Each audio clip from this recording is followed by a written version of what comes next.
Hello there, this is Clone Brother Reviews, and in today's video I'm going to be showing you how you can make my version of the Tales of the Jedi Count Dooku in LEGO form. So without any further ado, let us begin. The first minifigure that you'll need is this Clone Wars Anakin, and you're going to want it for the arms, hands and the legs. The torso I used comes from this Revenge of the Sith Anakin. The head comes from this Snap Wexley minifigure. Finally, the hair I used comes from Raz Al Ghul.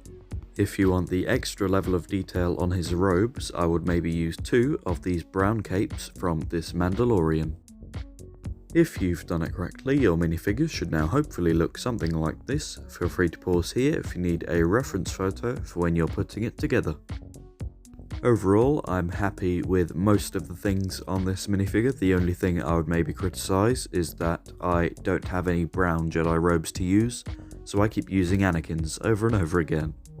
If you have any ideas for any minifigures you would like to see in the future, feel free to leave a comment down below or reach out to me on my Instagram.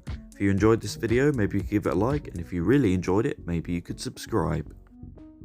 You might like my tutorial on how to make an improved version of Clone Wars Mace Windu, so I will put that on the end screen as well as my playlist.